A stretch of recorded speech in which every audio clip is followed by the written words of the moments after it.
नमस्कार दोस्तों। जब आप किसी नए शहर में जाते हो, पहली बार जब आपको वहां अपनी बात कहनी पड़ती है तो एक डर होता है। वह डर जो आपको रोकता है अपनी बात को बेझिझक कहने से। क्या आप भी वैसा महसूस करते हैं? क्या आपको लगता है कि आपको अच्छी तरह से इंग्लिश नहीं आप बोल पाएंगे? आप ऐसा फील करते हैं आप? सो दोस्तों, let me assure you that fear, that hesitation, it's completely normal. But here is the good news. It's not your destiny. You do not have to live with that fear anymore. मैं राजेश कुमार ओझा आपको एक वादा कर रहा हूं। अगर आप मेरे साथ हर दिन 1 घंटे का समय देंगे तो आप 60 दिन बाद अपनी इंग्लिश में वो कॉन्फिडेंस देखेंगे जो आपने कभी सोचा भी नहीं था। आप अपनी बात अपने दोस्तों, अपने परिवार के साथ बिना किसी डर के कह सकेंगे। किसी भी इंटरव्यू में बैठकर आराम से बात कर पाएंगे। अगर आप सोच रहे हैं कि मैं इंग्लिश क्यों सीखूं, तो मैं आपको बता दूं कि इंग्लिश अब सिर्फ एक भाषा नहीं है, एक जरूरत बन गई है। आपके कैरियर से लेकर डेली लाइफ तक इंग्लिश का होना आपके लिए एक स्ट्रेंथ बन जाएगा। पर आपको बस अपने अंदर का जो हौसला है वो थोड़ा सा जगाना है। सो दोस्तों, day by day, step by step, I will guide you through grammar, vocabulary and real world practice. By the end of this journey, I guarantee you will speak English without fear. मैं आपको यह guarantee देता हूं, अगर आप हर दिन हमारे साथ इस सफर पर चलेंगे केवल 1 घंटा, तो आप इंग्लिश बोलने में अपने आप को कॉन्फिडेंटली देखने वाले हैं। अगर आपने यह जर्नी पूरी की तो मुझे यकीन है आप अपने आप को नए तरीके से देखेंगे। आपके लिए यह सिर्फ 60 दिन एक कोर्स नहीं, एक जिंदगी बदल देने वाला मूवमेंट होगा। So are you ready? Are you ready to break free from that fear and speak English like you have always wanted? It starts right here, right now. Join me and let's make this journey unforgettable. So दोस्तों, आज से हम शुरू कर रहे हैं एक नया सफर जिसमें हम आपको स्पोकन इंग्लिश सिखाएंगे, बिल्कुल जीरो से लेकर कॉन्फिडेंस लेवल तक। क्या आप तैयार हो अपने ड्रीम को सच करने के लिए? दोस्तों, मैं जानता हूं कि आप में से 3 टाइप के लर्नर्स हैं। पहला लर्नर होता है जो बिल्कुल जीरो से सीखना चाहते हैं, जो बिल्कुल भी इंग्लिश नहीं समझते या बोल नहीं पाते हैं। दोस्तों, मैं आपको जीरो से सिखाऊंगा, बिल्कुल बेसिक से सिखाऊंगा और इसी 60 दिन के अंदर सिखाऊंगा। दूसरी कैटेगरी वो है जो समझते हैं लेकिन अपने थॉट्स को इंग्लिश में कम्युनिकेट नहीं कर पाते। आपको मैं सिखाऊंगा कैसे अपने थॉट्स को इंग्लिश में बेझिझक तरीके से एक्सप्रेस करना है।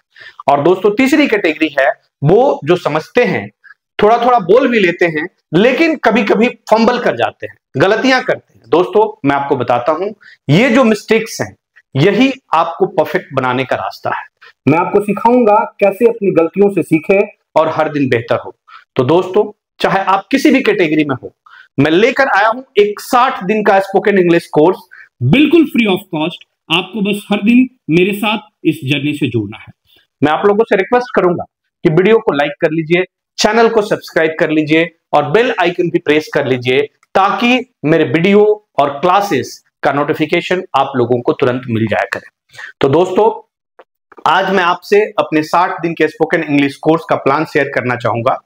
अगर आप मेरे साथ इस सफर पर चलेंगे तो मैं आपको ये गारंटी देता हूं, आप अंग्रेजी बोलने में कॉन्फिडेंट हो जाएंगे। पहले 20 दिन हम बिल्कुल बेसिक्स कवर करेंगे, फिर अगले 20 दिन हम वोकेबुलरी और प्रैक्टिस पर फोकस करेंगे और आखिरी 20 दिन स्पोकन प्रैक्टिस के लिए रखे हैं, एडवांस लेवल के लिए रखे हैं। हर दिन आपको 1 घंटे की क्लास मिलेगी जिसमें आप 100 प्रैक्टिस क्वेश्चन सॉल्व करेंगे और आप ये प्रैक्टिस सेट सिर्फ 15 मिनट में सॉल्व कर पाएंगे। और सबसे बड़ी बात यह है कि ये सब कुछ फ्री ऑफ कॉस्ट है। इस कोर्स में आपको सभी नोट्स भी फ्री मिलेंगे। जो मैं आज पढ़ाऊंगा ये सारे के सारे नोट्स मिल जाएंगे हमारी वेबसाइट के थ्रू, rajeshkumaroza.in के थ्रू। दोस्तों, ये मेरा प्लान है, 60 दिन का फ्री कोर्स, फ्री नोट्स और फ्री प्रैक्टिस टेस्ट। अब प्रश्न यह उठता है कि इंग्लिश सीखना जरूरी क्यों है, क्यों आप लोग इतनी मेहनत करें? तो दोस्तों, इंग्लिश आपकी जिंदगी बदल सकती है। अगर आपकी इंग्लिश अच्छी होगी तो आपको इज्जत मिलेगी, आपको नौकरी मिलेगी और फिर जो आपने सपने देखे हैं वो सब सच हो सकते हैं। आपको अपने सपनों को सच करने के लिए सिर्फ थोड़ा सा हौसला और डेडिकेशन चाहिए। तो मैं आपसे गुजारिश करूंगा, ये वीडियो अपने दोस्तों और रिश्तेदारों के साथ जरूर शेयर करें ताकि हर एक इंसान को यह मौका मिल सके अपनी जिंदगी को बदलने का। अगर आप इंग्लिश सीखना चाहते हैं और अपने सपनों को हकीकत बनाना चाहते हैं तो ये आपका वक्त है। तो दोस्तों, आज हम इंग्लिश के बेसिक से शुरुआत करेंगे, क्योंकि हम इंग्लिश सीखने में 4 सबसे बड़े जो महत्वपूर्ण पहलू है उसको हम देखते हैं। दोस्तों, ये होता है LSRW। अब LSRW क्या होता है मैं आप लोगों को बताना चाहूंगा।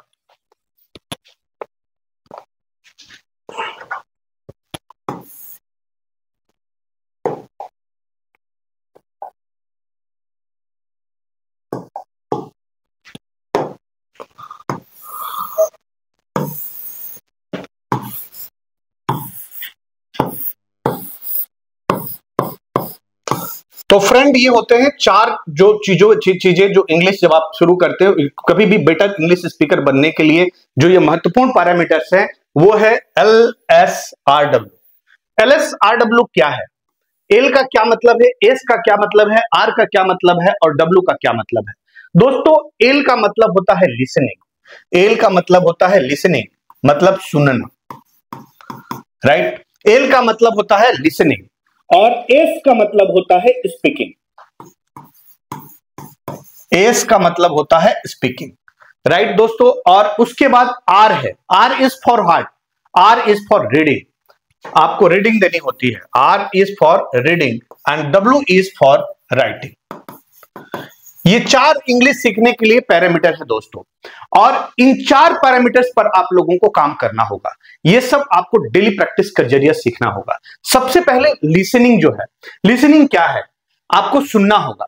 जब आप मेरी क्लासेस सुनेंगे तो आपकी लिसनिंग स्किल ऑटोमेटिकली इंप्रूव होगी। मेरे लेक्चर्स, एग्जांपल्स और जो कन्वर्सेशन को है उसको ध्यान से जब सुनेंगे, आप देखेंगे कि धीरे धीरे आपकी लिसनिंग स्किल्स में इंप्रूवमेंट आएगा। अभी मैं ज्यादा हिंदी में बात कर रहा हूं, आने वाले टाइम में जब आप लोगों का लेवल थोड़ा सा ऊपर की तरफ जाएगा तो मैं ज्यादा इंग्लिश में बात करूंगा। सो दूसरा दोस्तों जो चीज है वो है स्पीकिंग। स्पीकिंग का क्या मतलब है? स्पीकिंग आपको बोलना सीखना है। आपको लगता है कि आपको बोलना आता है, नहीं आता है। अगर आपको बोलना आता है तो आप मेरे साथ ऐसे नहीं बैठे होते। लेकिन क्या ये बहुत बड़ी बात नहीं है? बहुत बड़ी बात नहीं है। आप बहुत चंद दिनों में सीख जाएंगे। तो आपको पहले कैसे सीखनी है? तो आपको अपने आप से बात करनी पड़ेगी। डेली प्रैक्टिस काफी जरूरी है।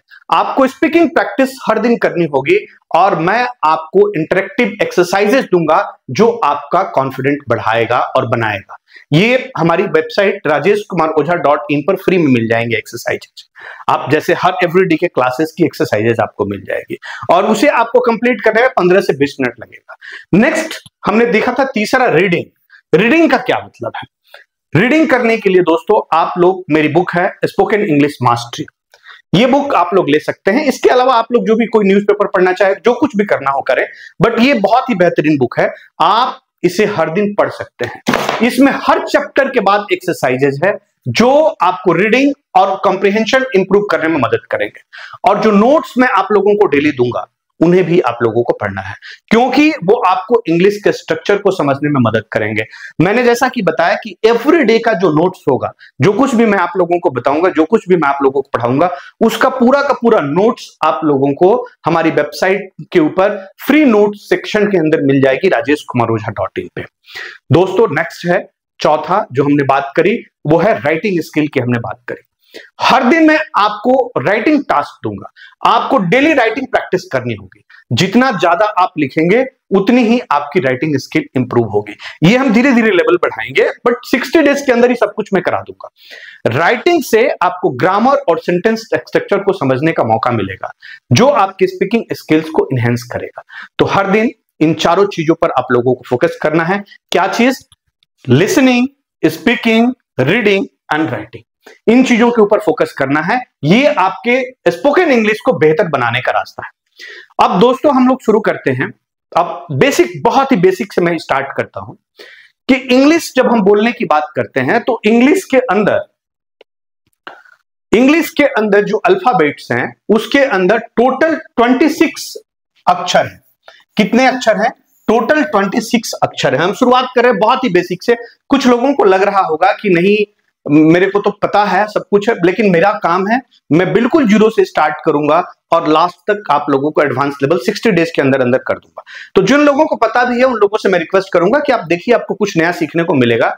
और थोड़े टाइम की बात है, आप देखेंगे कि आपको ये इस क्लास को करने से फायदा ही मिलेगा, इवन उन लोगों को जिन लोगों को लगता है कि नहीं मुझे मालूम। सो दोस्तों, इंग्लिश में 26 लेटर होते हैं और इन लोगों को जो जिस भाग में बांटा गया है वो भाग है, उसको बोलते हैं हम रिटेन एंड ओरल। इसको हम दो तरफ डिवाइड करते हैं, एक होता है रिटेन और एक होता है ओरल, राइट, एक होता है ओरल।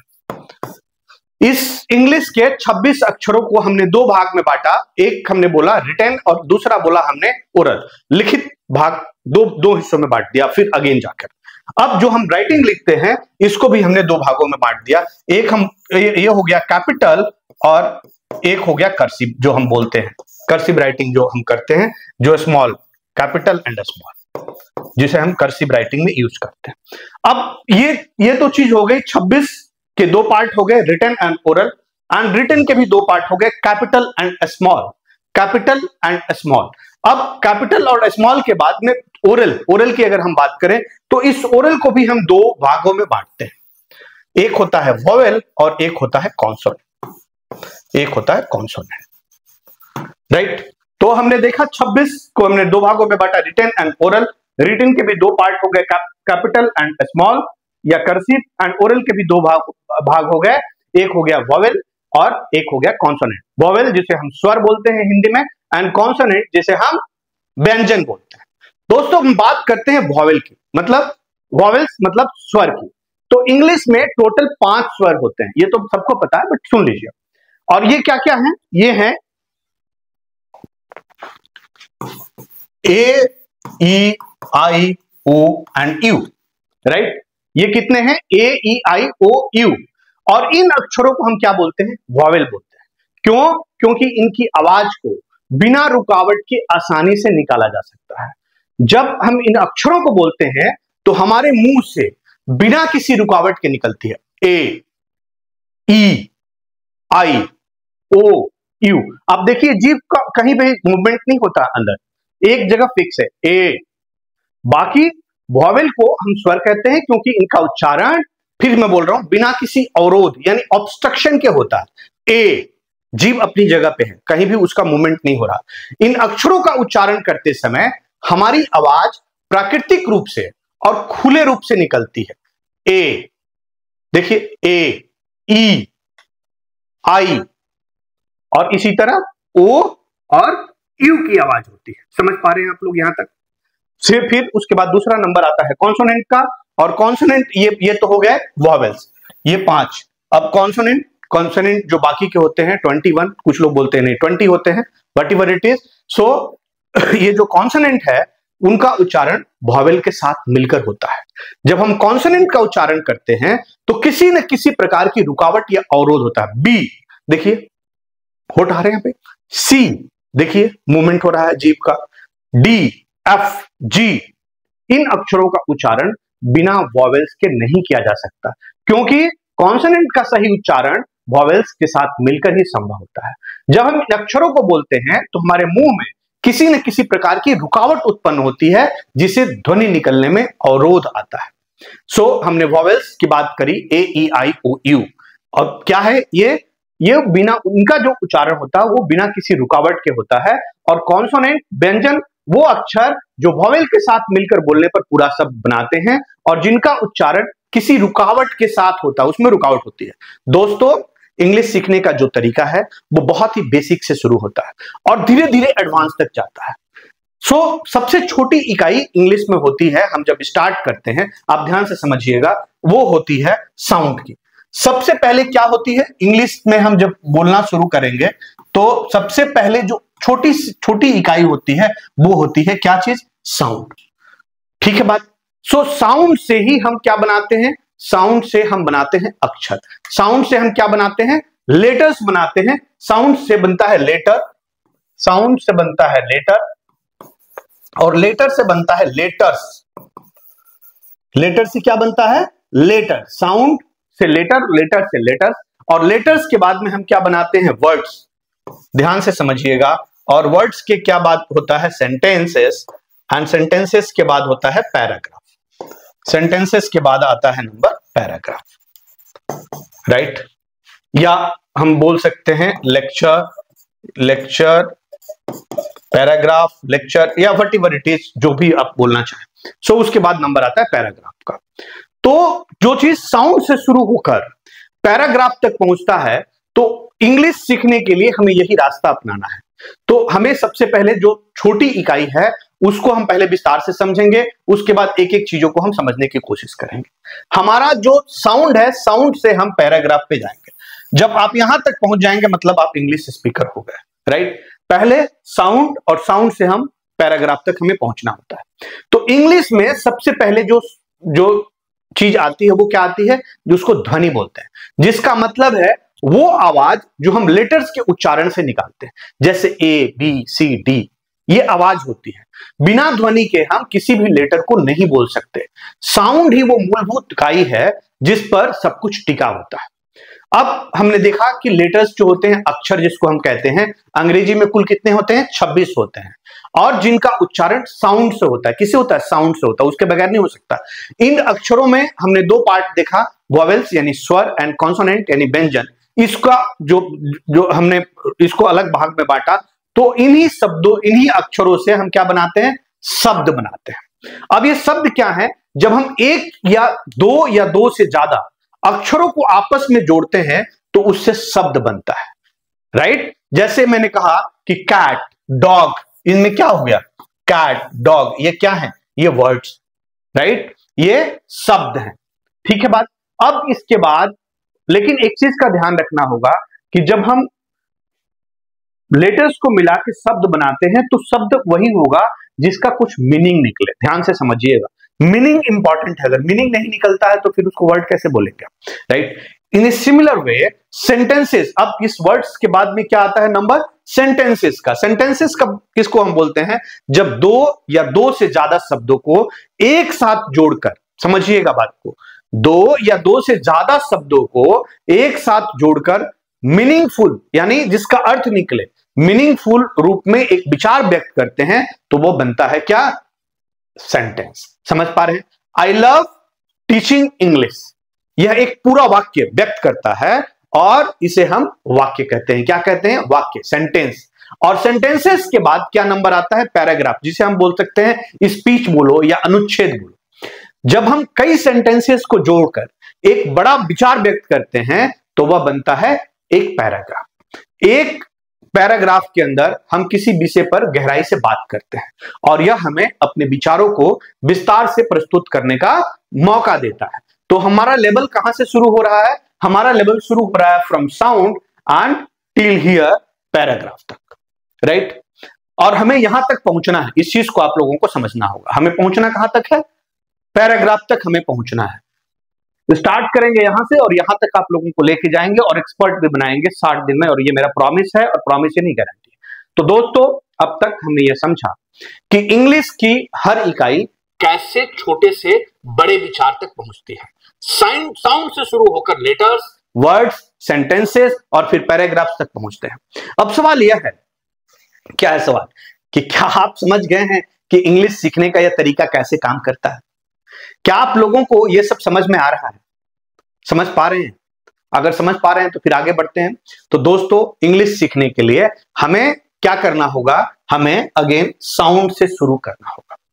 हम बचपन में पढ़ते थे कि ए का मतलब, ध्यान से समझिएगा, हम बचपन में क्या पढ़ते थे, हम बचपन में पढ़ते थे ए का मतलब क्या होता है, ए का मतलब अ होता है। यही हमें बताया गया था, सही बात है। ए का मतलब हम पढ़ते थे अ। लेकिन अगर हम देखें एक चीज, ध्यान से समझिएगा, मैं अगर बोलूं CAR तो ये तो हो गया कार। यहां पर अगर हम ए का मतलब देखें तो ये तो हो गया आ। यस और नो? तो ए का उच्चारण यहां पर तो आ हो गया। इसका मतलब है कि एक ही अक्षर के कई उच्चारण हो सकते हैं। और दोस्तों, यही इंग्लिश को थोड़ा कंफ्यूजिंग बना देता है। लेकिन डरिए मत, मैं आपको समझाऊंगा और 60 दिन में आप इंग्लिश में पूरी तरह से कॉन्फिडेंट हो जाएंगे। तो सबसे पहले वॉवेल्स की हम बात करते हैं। वॉवेल्स के अंदर टोटल मैंने क्या बोला था, मैंने टोटल बोला था कि ये टोटल कितने होते हैं, ये टोटल 5 होते हैं। कितने होते हैं, 5। A, E, I, O and U। ये टोटल होते तो हैं 5, लेकिन इनसे जो ये होते तो 5 हैं, लेकिन जो इनकी साउंड होती है वो टोटल होती है साउंड 22। इस 5 वॉवेल से टोटल जो साउंड निकलती है वो कितनी निकलती है? 22। कैसे? एक दो देख लेते हैं, उसके बाद में फिर आगे बढ़ते हैं। जैसे अगर मैं बोलूं ए, तो आपने देखा ए से CAR, तो यहां पे हो गया कार और इसमें आ का साउंड निकला। और अगर मैं बोलता हूं CAT, ये हो गया कैट। समझ पा रहे हैं आप लोग? फिर ए का साउंड यहां पे क्या निकल गया? कैट। अब अगर मैं कहता हूं CAKE, केक, ध्यान से देखिए, एक ही चीज का साउंड, राइट। अब मैं कहता हूं ई से देखते हैं, ई, राइट, ये ई है। तो ई से अगर हम देखते हैं कि ई से क्या निकल के आता है, तो ई से अगर सिंपल आप देखें तो ये हो गया सी, करेक्ट। SEE, ये क्या हो गया? सी। इसका साउंड आप ई का देखिएगा। लेकिन अगर मैं बोलूं BED, बेड, तो यहां पर तो ए बन गया, ये करेक्ट। यहां पर तो ई निकला, यहां पर ए बन गया। क्लियर हो रही है बात? अब मैं बात करता हूं, अगर मान लीजिए आई की बात करते हैं, लेट अस सी आई, ये आई है, आई। तो आई का साउंड हमें बताया गया है कि आई का जो साउंड होता है क्या होता है? आई का साउंड आई होता है ना, राइट। आई का साउंड आई बोलते हैं हम, आई। तो अगर मैं बोलता हूं आई का, देखिए आप एक तरफ ध्यान से, SIT, तो ये क्या हो गया? सिट। यस और नो?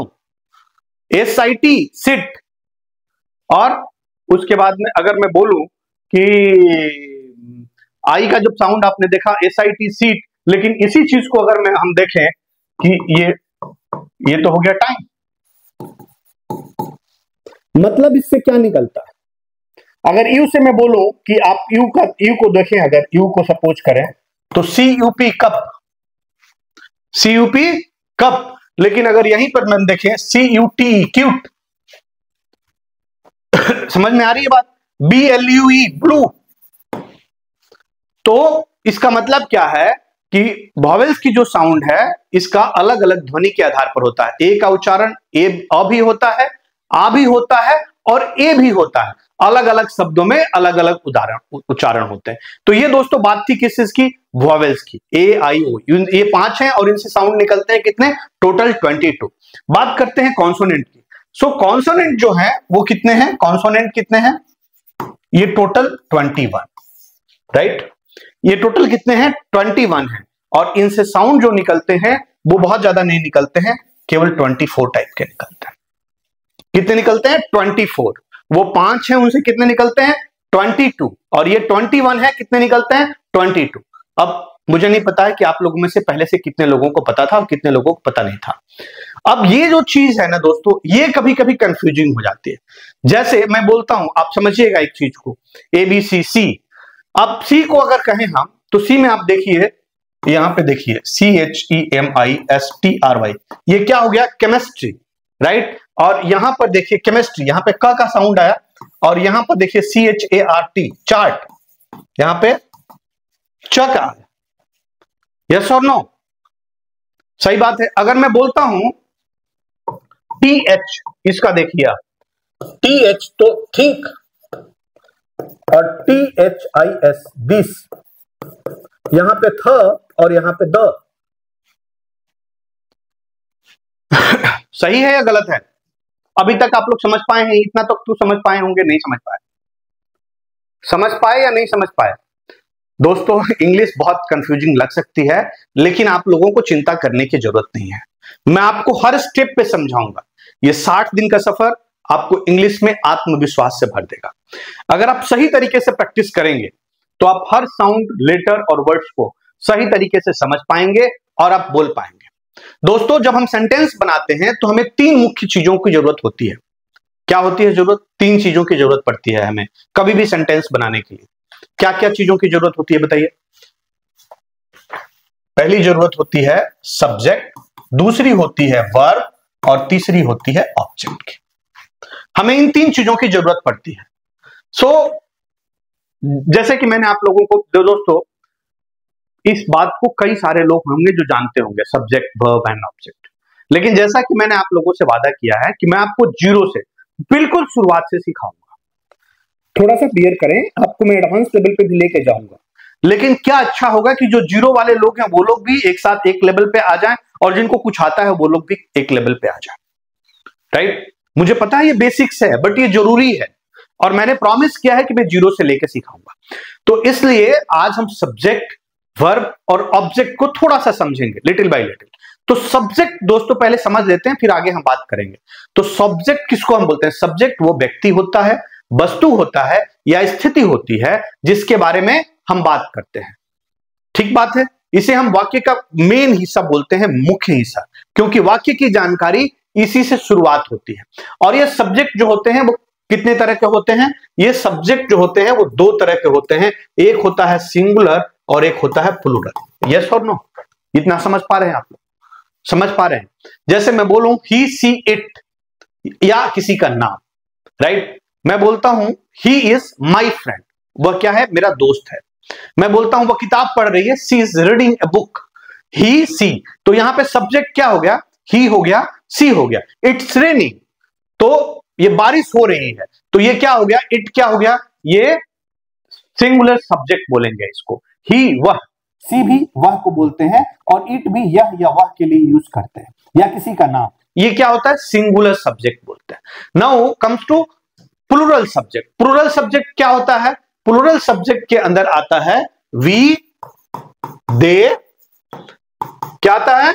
वी, दे, या उसके अलावा जैसे 2 लोगों का नाम हमने आपस में जोड़ दिया, जैसे राजेश एंड चंदन, या फिर हमने जैसे कोई जानवर है उसका नाम काउच, कैट्स, या कोई नॉन लिविंग थिंग्स है, बुक्स, किताबें, ये सब क्या हो गई? ये प्लूरल हो गई। क्या हो गई?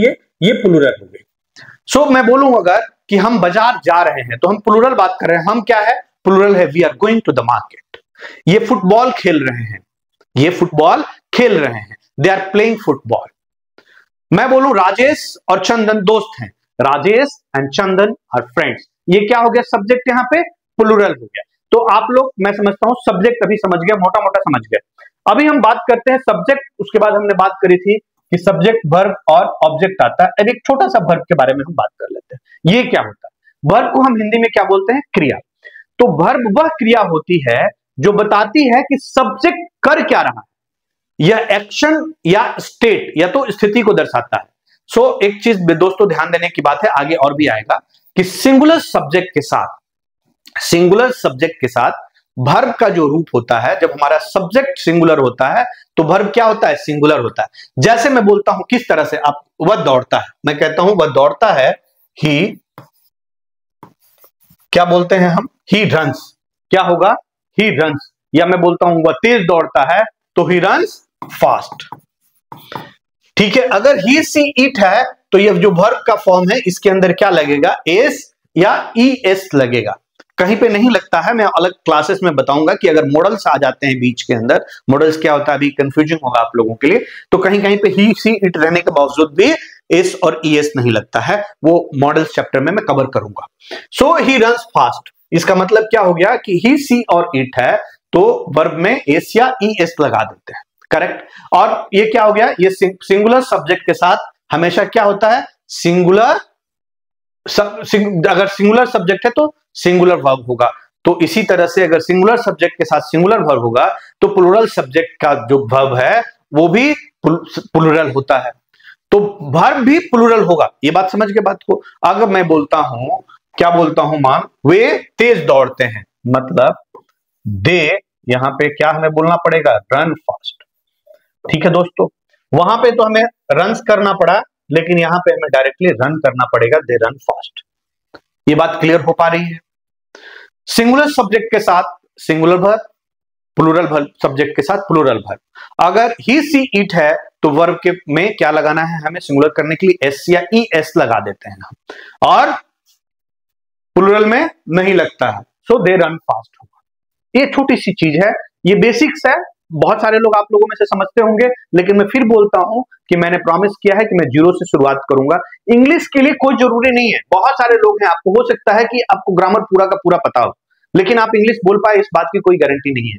And there is a possibility कि किसी को बिल्कुल ही ग्रामर नहीं पता हो और वो बोलता है। एक छोटा बच्चा, उसको हिंदी व्याकरण पता है क्या? वो हिंदी में बात करता है।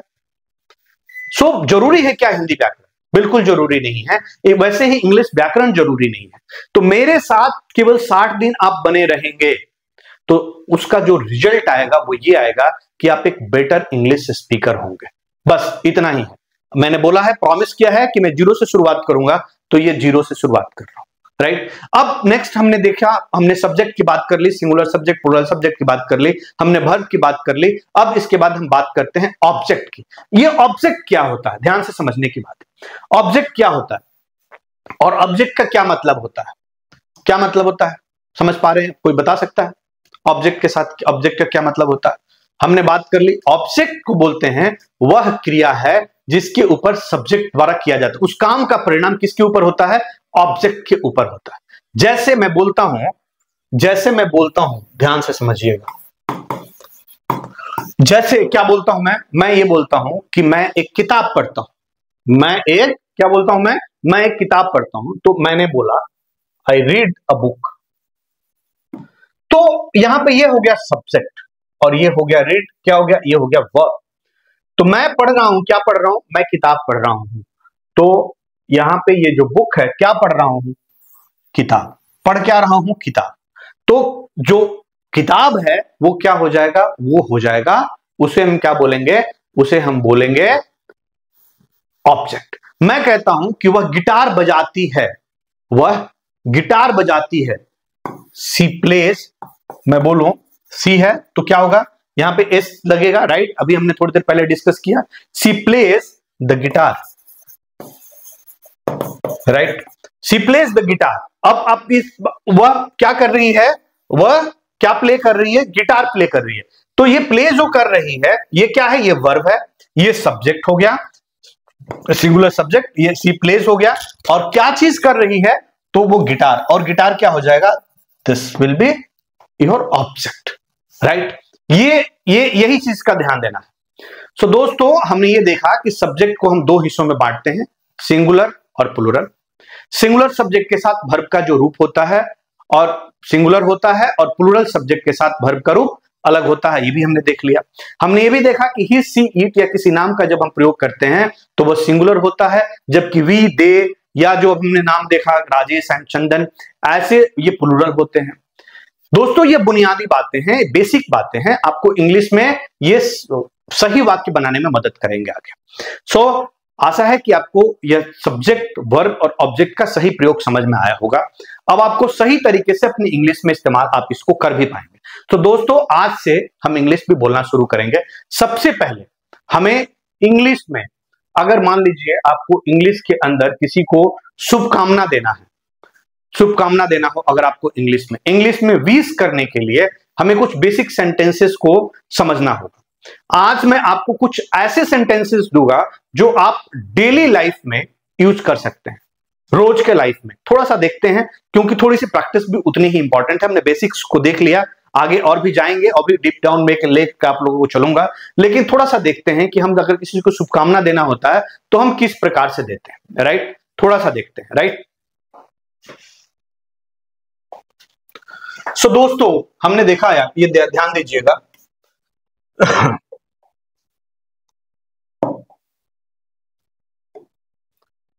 नमस्ते आप कैसे हैं, हमने कहा नमस्ते आप कैसे हैं। अगर हमने किसी को बोलना है तो हम क्या बोलेंगे?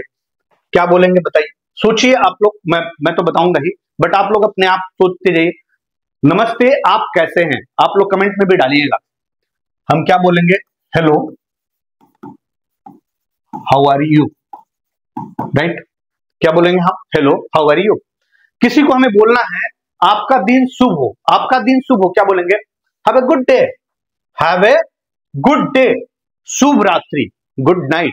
ये क्यों मैं बता रहा हूं? आप लोगों को अभी से शुरू कर देना है। कोई जरूरी नहीं है कि इंग्लिश आप एक साथ अगर शुरू करेंगे बोलना तो लंबे लंबे सेंटेंस ही बोले, छोटा छोटा सा स्टार्ट करना है। अगर हमें बोलना है आपका स्वागत है, यू आर वेलकम। शुभकामनाएं, शुभकामनाएं हम देते हैं, हम बोलते रहते हैं शुभकामनाएं, best wishes, right, best wishes. आपका सप्ताह शुभ हो, आपका दिन शुभ हो, have a nice day, have a nice week. ठीक है, अब आपका जीवन सुखमय हो, किसी को हमें बोलना है आपका जीवन सुखमय हो, क्या बोलेंगे?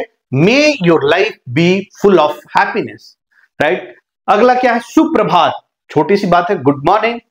उसके बाद अच्छी छुट्टियां बिताएं, कोई छुट्टी मनाने जा रहा है, आपको बोला मैं छुट्टियां जा रहा हूं, have a great holiday, right, have a great holiday. आपका धन्यवाद, किसी को थैंक यू बोलना है तो क्या करना है आपको? Simple thank you. तो दोस्तों आज से हम इंग्लिश में अच्छे तरीके से वाक्य बनाना भी शुरू करेंगे। इन वाक्यों को रोज बोलने की कोशिश करें और आप देखेंगे कि धीरे धीरे आपकी इंग्लिश और भी बेहतर हो जाएगी। इस तरह से आप इंग्लिश में विश करने के तरीके सीख सकते हैं। ठीक है बात। अभी एक और बड़ी चीज आती है, एक नंबर आता है, वो क्या आता है? ये तो हमने विश करना सीखा है। एक होता है रेस्पेक्टफुल सेंटेंसेस, कुछ होता है आदरपूर्ण वाक्य बोलते हैं, ये भी बहुत जरूरी होते हैं हमें। मतलब खासकर जब हम किसी से विनम्रता से बात करना चाहते हैं, जब हम कुछ ऐसे वाक्य सीखेंगे जो इंग्लिश में आदर और शिष्टता को व्यक्त करते हैं, राइट, और जो एवरीडे हम जिसे यूज करते हैं, ऐसे कुछ वाक्य हम देखते हैं। आइए हम कृपया, स्वागत है, मुझे अनुमति दीजिए, ठीक है, कृपया ध्यान दें, यह मेरी गलती नहीं है, आपका धन्यवाद, कृपया मुझसे संपर्क करें, राइट। अब ये क्या है और कब हम बोलते हैं? जैसे हमें कृपया बोलना है, कृपया का मतलब क्या होता है? अगर हमें किसी से बोलना है कृपया, तो हमें क्या बोलना है? प्लीज। कृपया का क्या मतलब हो गया? प्लीज। किसी से भी अनुरोध करने या विनती करने के लिए हम क्या यूज करते हैं? प्लीज का यूज करते हैं। जैसे मैं अगर बोलूं आपको कि प्लीज हेल्प मी, करेक्ट, तो हम क्या करते हैं? Use please. अब किसी को अगर मान लीजिए हमें बोलना है आपका स्वागत है या स्वागत है, तो स्वागत है को क्या हम बोलेंगे? Welcome, right. किसी को स्वागत है, जब किसी का स्वागत करते हैं या कोई बाहर है, बाहर से आपके पास आया, वेलकम, यू आर वेलकम, आपका स्वागत है, राइट। अब अगर मुझे अनुमति दीजिए, मुझे अनुमति दीजिए, तो ये सिंपल सा है, हम डायरेक्ट बोलेंगे अलाउ मी। मुझे अनुमति दीजिए, अलाउ मी, बिना समझिएगा इस चीज को कि किसी से अनुमति या इजाजत मांगने के लिए यह वाक्य हम प्रयोग करते हैं। अब क्या बोलना है? मान लीजिए allow me to help you, allow me to help you. अगर किसी से हमें अनुमति चाहिए, उसको कुछ मदद करने के लिए भी, तो हमें allow me to help you. किसी को हमने कहना ठीक है, किसी ने बोला, किसी से कोई चीज हो गई या उसने बोला सॉरी, तो सॉरी बोलने के बाद में आपको कुछ तो जवाब देना है, तो आपको क्या बोलना है? ठीक है। ठीक है तो कैसे बोलेंगे आप? That's all right, don't worry, ठीक है, चिंता मत कीजिए, राइट। कृपया ध्यान दे, कृपया ध्यान दे, तो क्या बोलेंगे हम? कैसे बोलेंगे? Please pay attention. क्या बोलेंगे? Please pay attention. यह मेरी गलती नहीं है। अगर हमें प्लीज पे अटेंशन, क्या बोलेंगे हम? कृपया ध्यान दें। किसी से भी ध्यानपूर्वक सुनने या समझने की जब हम विनती करते हैं, रिक्वेस्ट करते हैं, तो आप क्या बोलते हैं? Please pay attention, please pay attention to the instruction, right. कृपया निर्देशों पर ध्यान दे। अब हमने देखा कि यह मेरी गलती नहीं है, यह मेरी गलती नहीं है, इट्स नॉट माई फॉल्ट। अब हम तब बोलते हैं जब कोई आपके ऊपर गलती दोष देना कोशिश करता है और आप उस दोष को नहीं लेना चाहते। इट्स नॉट माई फॉल्ट, यह मेरी गलती नहीं है। और फिर यहां पर आपका धन्यवाद, तो थैंक यू। कृपया मुझसे संपर्क करें, कृपया मुझसे संपर्क करें, प्लीज कॉन्टेक्ट मी। जब आप किसी से संपर्क करने के लिए कहते हैं, जैसे please contact me if you need help, यदि आपको मदद की आवश्यकता हो तो कृपया मुझसे संपर्क करें। ठीक है दोस्तों, अभी तक समझ पा रहे हैं? बहुत ज्यादा फास्ट तो नहीं हूं मैं? क्लियर हो रही है बात? समझ आ रही है? Please contact me if you need help, यदि आपको मदद की आवश्यकता है तो कृपया मुझसे संपर्क करें। दोस्तों इंग्लिश में रिस्पेक्टफुल सेंटेंसेस का उपयोग करना बहुत जरूरी होता है। हमें दिखाना होता है कि हम सिविलाइज्ड हैं, हम मैनर वाले हैं, ये बहुत जरूरी है। और ये हम कैसे दिखा सकते हैं खुद को सिविलाइज्ड वे में? रेस्पेक्टफुल सेंटेंसेस के साथ में जब हम किसी से पेश आएंगे तो वो अपने आप समझ जाएगा। इन वाक्यों का उपयोग करके हम अपनी इंग्लिश को और भी बेहतर बना सकते हैं और इन वाक्यों को रोजमर्रा की जिंदगी में हमें इस्तेमाल करना है।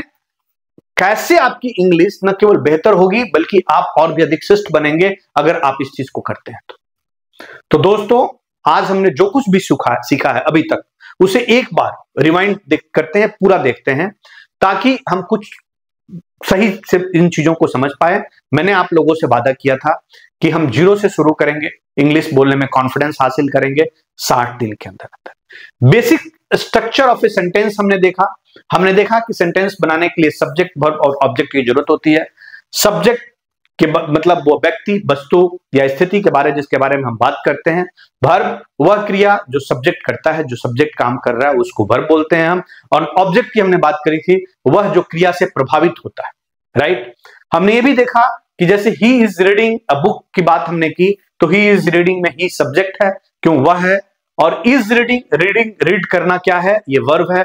और क्या रीड कर रहा है, वो ये जो बताता है कि क्या रीड कर रहा है, अ बुक, वो क्या है, ऑब्जेक्ट है। दोस्तों, हमने टाइप ऑफ सेंटेंसेस, सिंगुलर और प्लूरल, हमने इन चीजों को देखा था और इनको बांटा था सिंगुलर और प्लूरल में। सिंगुलर सब्जेक्ट के अंदर ही, सी, इट और लोगों के नाम हमने देखे थे, जैसे राजेश, चंदन, ये।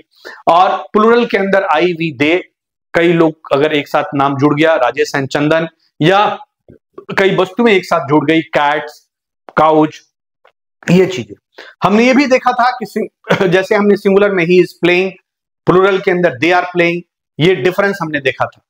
हमने इंग्लिश ग्रीटिंग भी देखा, हमने देखा कि विश करने के लिए हमें क्या, जैसे कि good morning, how are you, have a nice day, thank you, इन वाक्यों को हमें रोजमर्रा की दृष्टि में किस तरह से यूज करना है, इन चीजों को भी हमने देखा था। हमने और क्या देखा था, याद करके बताएं आप लोग। और हमने क्या क्या किया अभी तक। हमने रेस्पेक्टफुल सेंटेंसेस भी सीखे थे, जिसमें क्या आया, जिसमें प्लीज आया, वेलकम आया, अलाउ मी आया, दैट्स ऑल राइट आया, ये सब सारे रेस्पेक्टफुल सेंटेंसेस आए, थैंक यू आया, यस और नो। यहां तक तो आप लोग समझ पा रहे हैं कि नहीं समझ पाए, ये अभी तक हमने किया है। तो हमने अब तक क्या किया है, हमने अभी तक जो कुछ भी सीखा है वह एक मजबूत फाउंडेशन है इंग्लिश सीखने के लिए। अब हमें इन सभी चीजों को रोजमर्रा की जिंदगी में प्रैक्टिस करना है, यानी अभ्यास करना है। दोस्तों, याद रखिए, यह केवल 60 दिनों का सफर है और आप हर दिन थोड़ा थोड़ा करके इंग्लिश में एक्सपर्ट बन जाएंगे, राइट। तो थोड़ी सी प्रैक्टिस और मैं आप लोगों को कराना चाहूंगा, उसके बाद चलते हैं डीप डाउन, जैसे अभी हमने किया। करें, शुरू करें, राइट। देखिए, ये थोड़े से सेंटेंस से करते हैं, फिर आगे बढ़ते हैं। आप आज कैसे हैं, राइट। आप आज कैसे हैं, अगर हमें बोलना है, आप लोगों को सोचना है और अपने आप ही अपने दिमाग में सोचना है और खुद ही उसको ट्रांसलेट करना है। आप आज कैसे हैं, क्या बोलेंगे हम, सिंपल है ना, हम बोलते हैं ना आप कैसे हैं, तो आप कैसे हैं, हाउ आर यू बोलते हैं। तो हमने बोला कि आप आज कैसे हैं, how are you today, right. तो आप जवाब आया, मैं ठीक हूं धन्यवाद, मैं ठीक हूं धन्यवाद, I am doing fine thank you, I am doing fine thank you. तो आप समझ सकते हैं, आप ये पूछना, जब पूछने की जरूरत होगी तो आप इस तरह से पूछेंगे, हाउ आर यू टुडे। और जवाब देने की जरूरत होगी तो आप क्या बोलेंगे, आप बोलेंगे I am doing fine thank you, right. आपका नाम क्या है, सिंपल है, व्हाट्स योर नेम, मेरा नाम राजेश है, right, my name is Rajesh. क्या मैं आपकी मदद कर सकता हूं, can I help you, can I help you, right. हाँ कृपया, यस प्लीज। आप कहां जा रहे हो, आप कहां जा रहे हो, वेयर आर यू गोइंग, आप कहां जा रहे हो, वेयर आर यू गोइंग, मैं बाजार जा रहा हूं, I am going to the market, yes और नो। सिंपल है, इन चीजों को, ये बहुत मुश्किल नहीं है। अब किसी से पूछा हमने, क्या समय हुआ है, जनरली पूछना होता है, what time is it, what time is it, 5 बज रहे हैं, राइट, इट्स 5 o'clock, 5 बज रहे हैं, यस और नो। ठीक है, इतना तक तो समझ पा रहे हैं आप लोग। नेक्स्ट, मुझे समझ में नहीं आ रहा है, मुझे समझ में नहीं आ रहा है, सिंपल है, आई डू नॉट अंडरस्टैंड, मुझे समझ नहीं आ रहा है, आई डू नॉट अंडरस्टैंड। क्या आप कृपया उसे दोबारा कह सकते हैं, क्या आप कृपया उसे दोबारा कह सकते हैं, could you please repeat that, could you please repeat that, simple बात है। मुझे माफ करना, मैं देर से आया हूं, I am sorry I am late. Simple तो है। धीरे धीरे जब आप प्रैक्टिस करने जाओगे, आप देखना, मैंने इसीलिए बताया है प्रैक्टिस करना है। ये बुक ले लो और इस बुक से मैं बहुत कुछ पढ़ाऊंगा, राइट। अब नेक्स्ट क्या है? यह कितना महंगा है, यह बहुत महंगा है, या ये बहुत महंगा, ये कितना महंगा है। It's too expensive. सिंपल। चलो सैर पर चलते हैं, let's go for a walk. अब जैसे मेरे मुंह से इमीडिएटली निकल जा रहा है उसका इमीडिएटली, वैसे ही 60 दिन के बाद आप लोग देखेंगे कि टाइम नहीं लगेगा, इमीडिएटली बोलेंगे मुझे थोड़ी देर आराम करना है। क्या होगा सोचिए और बताइए। मुझे थोड़ी देर आराम करना है, क्या बोलेंगे आप? I need some rest, I need some rest. Next क्या है? क्या आप मुझे रास्ता दिखा सकते हैं? किसी से पूछना है रास्ता या उसको बोलना है क्या आप मुझे रास्ता दिखा सकते हैं? Can you show me the way, can you show me the way. Next क्या है? मुझे भूख लग रही है, मुझे भूख लग रही है। ये क्या मतलब है? मुझे भूख लग रही है, आई एम फीलिंग हंग्री। लग रही है तो लग रही है। अब बोला चलो लंच करते हैं, चलो लंच करते हैं। ऐसे सेंटेंसेस कैसे बनते हैं मैं आगे चल के आप लोगों को बताऊंगा। क्या बोलेंगे हम? Let's have lunch, let's have lunch. चलो लंच करते हैं। ऐसे बताऊंगा मैं आप लोगों को सेंटेंसेस, घबराने की जरूरत नहीं। तो ये हमने थोड़ी सी प्रैक्टिस करी। अब दोस्तों आज हम लोग नाउन और प्रोनाउन के बारे में भी समझ लेते हैं। छोटा सा है, उस चीज को भी समझ रहे हैं। मैंने बोला था, प्रॉमिस किया था कि आप लोगों को बेसिक से पढ़ाऊंगा और बेसिक से शुरू करेंगे और एडवांस लेवल पर लेके जाएंगे। नाउन का भी बहुत बड़ा रोल है हमारे इसके अंदर। थोड़ा सा टच करते हैं, उसके बाद स्पोकन पार्ट के लिए। अब नाउन वह शब्द होता है जो भी किसी भी व्यक्ति, स्थान, वस्तु, विचार या घटना का नाम बताता है। क्या बताता है? पर्सन का नाम। जैसे मैं बोलूं Rajesh, right. Delhi, Delhi is a place, yes और नो। मैं बोलूं स्कूल, तो ये क्या है? ये स्कूल, ये school. Book, table, book table, ये क्या हो गया? बुक हो गया, टेबल हो गया। तो ये क्या चीज है? बुक एंड टेबल, ये वस्तु है, राइट। उसके बाद क्या बोलेंगे हम? आइडिया, थॉट भी होता है, लव, फ्रीडम, ये सब क्या है?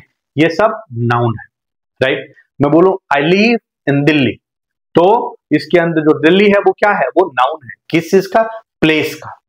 सो नाउन के बाद नंबर आता है प्रोनाउन का। प्रोनाउन क्या होता है? प्रोनाउन वह शब्द होता है जो नाउन के स्थान पर इस्तेमाल किया जाता है। क्यों इस्तेमाल किया जाता है? ताकि बार बार वाक्य के अंदर सेम चीज को मैं बोलूं कि राजेश खाना खाया, राजेश उसके बाद घूमने गया, बार बार नहीं बोलना पड़े, उसकी पुनरावृत्ति नहीं हो, रिपीटिशन से बचा जा सके। प्रोनाउन को हम पर्सन, नंबर और जेंडर के हिसाब से इस्तेमाल करते हैं, राइट। प्रोनाउन को हम कैसे इस्तेमाल करते हैं? पर्सन, नंबर और जेंडर के हिसाब से। देखते हैं प्रोनाउन को हम पर्सन, जेंडर और नंबर के हिसाब से करते हैं। जैसे अभी देखिए आप, आई, आई एक प्रोनाउन है। ये फर्स्ट पर्सन यूजेज होता है सिंगुलर में। आई एम ए स्टूडेंट, मैं एक छात्र, करेक्ट। और अब यहां पे देखिए ये फर्स्ट पर्सन प्लूरल हो जाता है वी, आई और we are going to the market, हम बाजार जा रहे हैं, ठीक है। यू, मैं या हम, ये क्या हो गया? First person. आप क्या हो गए? आप सेकंड पर्सन। और बाकी की दुनिया क्या हो गई? Third person. तो आप क्या है? यू क्या है? Second person. You is what? Second person singular या plural. You are my friend, right. He, she, it, ये क्या हो गया? मैं तो फर्स्ट पर्सन हूं, आपसे मैं बात कर रहा हूं तो आप सेकंड पर्सन है। You is always second person and बाकी की दुनिया क्या हो गई? Third person. He, she, it, they क्या हो गए? ये हो गए third person, third person, third person, right. Third person. They क्या है? प्लूरल है। It singular, she singular and he singular.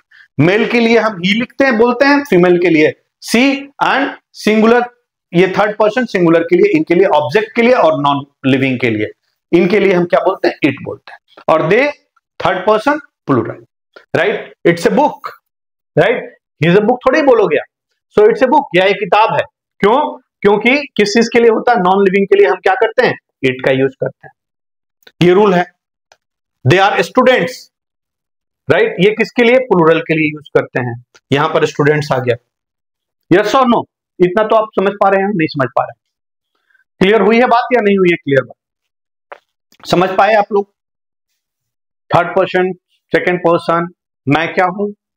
मैं क्या हूं? मैं अगर अपनी बात करूं तो मैं क्या हूं? मैं फर्स्ट पर्सन हूं। हम क्या है, मैं जहां पे मैं जुड़ा हूं, मतलब मैं और आप मिलके क्या बनेंगे, वी बनेंगे। तो वो भी क्या हो जाएगा, वो भी फर्स्ट पर्सन हो जाएगा। आप मेरे अलावा मैं केवल आपकी बात करता हूं, तो आपसे जब बात कर रहा हूं तो आप क्या है, आप सेकंड पर्सन है पहले। अब मैं तो फर्स्ट पर्सन, आप सेकंड पर्सन, बाकी की जो दुनिया है वो क्या है, third person. He she it और दे, ये क्या हो गए, ये लोग क्या हो गए, ये लोग क्या बन गए, ये लोग थर्ड पर्सन बन गए। तो दोस्तों हर प्रोनाउन के ना अलग अलग रूप होते हैं। सब्जेक्टिव होता है एक प्रोनाउन, ऑब्जेक्टिव होता है, और एक होता है पोसेसिव फॉर्म। क्या होता है, subjective, objective and possessive. Subjective, objective and possessive, yes और नो। आई, आप देखिए आई का सब्जेक्ट फॉर्म क्या है, आई है। ऑब्जेक्ट फॉर्म क्या है, मी है। और पोसेसिव फॉर्म क्या है, माई है और माइन है। क्लियर नहीं, माई का क्या है, माइन है। दिस बुक इज माइन, अगर मुझे बोलना है दिस बुक इज माइन, तो ये आई का ही फॉर्म है, माइन। ये क्या हो गया, पोसेसिव। मैं ये बता रहा हूं कि ये बुक मेरा है, तो हमने क्या बोला, this book is mine, yes और नो।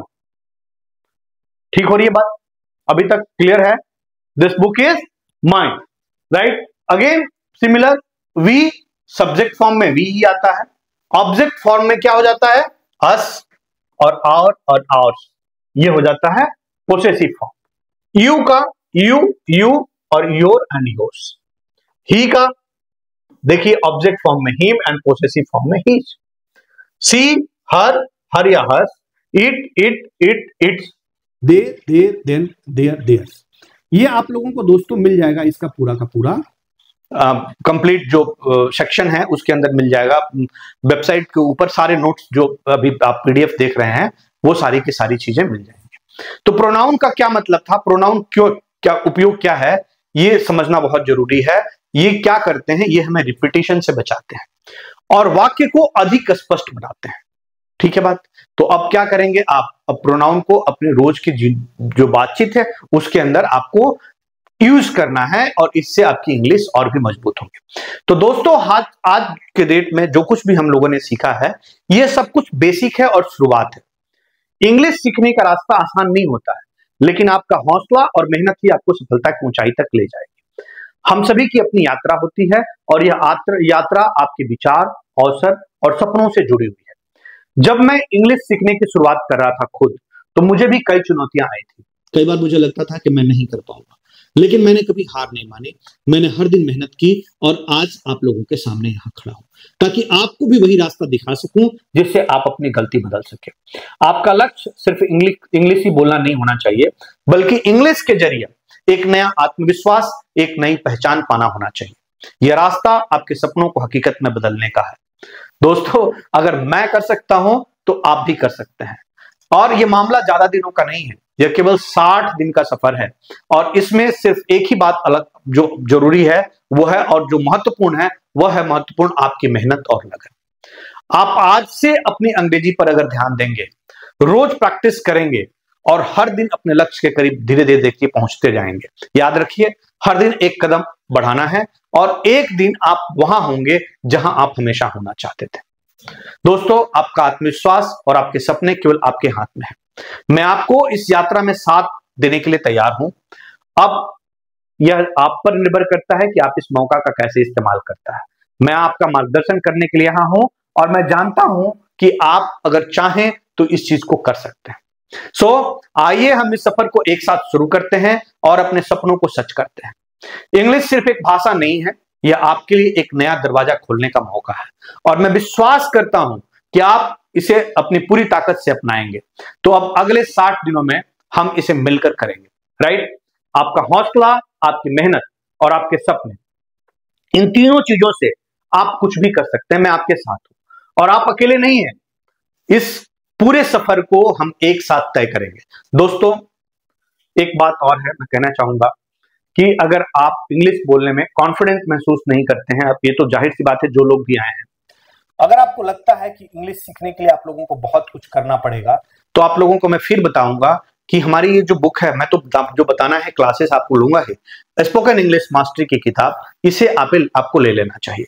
यह किताब मेरे द्वारा लिखी गई है, जो इंग्लिश बोलने में आसानी और फ्लुएंसी लाने के लिए डिजाइन की गई है। इस किताब में स्टेप बाय स्टेप तरीके से आपको वो सभी इसेंशियल टेक्निक्स और टिप्स मिलेगी जो आपको इंग्लिश बोलने में एक्सपर्ट बना देगी, चाहे आप बिगिनर हो या इंटरमीडिएट लेवल पे हो, बीच के लेवल पर हो, राइट। इस किताब में आपको सिंपल प्रैक्टिकल एक्सरसाइजेस मिलेंगे जिनसे आप आसानी से अपनी इंग्लिश को बेहतर बना सकते हैं, राइट। इंग्लिश जो स्पोकन इंग्लिश मास्टरी है, इसके अंदर ग्रामर को आसान तरीके से समझाया गया है, वोकेबुलरी और प्रोनाउंसिएशन पर भी ध्यान दिया गया है, डेली प्रैक्टिस एक्सरसाइज दिए गए हैं जो आपकी इंग्लिश को बहुत जल्द इंप्रूव करेंगे। रियल लाइफ कन्वर्सेशन के एग्जाम्पल से आपको फ्लुएंट बोलने का कॉन्फिडेंस मिलेगा। अगर आप चाहते हैं कि आपकी इंग्लिश भी फ्लुएंट और कॉन्फिडेंट हो, तो स्पोकन इंग्लिश मास्टरी की जो ये किताब है, ये दोस्तों आपके लिए है। अब आपके पास मौका है तो इसे अभी बाई कीजिए, बाइक, और अपने इंग्लिश को मास्टर बनाइए। बाई करने के लिए कुछ नहीं करना दोस्तों, फ्लिपकार्ट पे जाना है और लिखना है spoken English mastery by Rajesh Kumar Ojha. मैं लिंक नहीं दूंगा वीडियो के नीचे, spoken English mastery by Rajesh Kumar Ojha search करेंगे, आ जाएगी। कलर आपने देख ली किताब की, आप ऑर्डर कीजिए और आप देखिए फिर क्या होता है। दोस्तों बुक ले ना ले, उससे कोई फर्क नहीं पड़ता है मेरे ऊपर, मैं ये मेरी ड्यूटी है आप लोगों को बताना, लेकिन मैं ये फिर दोबारा एम्फेसाइज करूंगा और गारंटी दूंगा, मुझे आपके 60 दिन चाहिए, रोज के 1 घंटे चाहिए। जितने भी एक्सरसाइजेस हैं और बाकी के मटेरियल्स हैं वो हमारे वेबसाइट के ऊपर जाकर आपको ऑफ कोर्स लॉग इन करना पड़ेगा, अपना यूजर रजिस्ट्रेशन करना पड़ेगा वेबसाइट पे, आपको सब कुछ मिल जाएगा rajeshkumaroja.in से डेली एक्सरसाइजेस प्रैक्टिस करने के लिए। तो दोस्तों आज के लिए बस इतना ही, और कल मिलते हैं फिर दूसरे क्लासेस के अंदर, लेक्चर्स के अंदर। Thank you very much.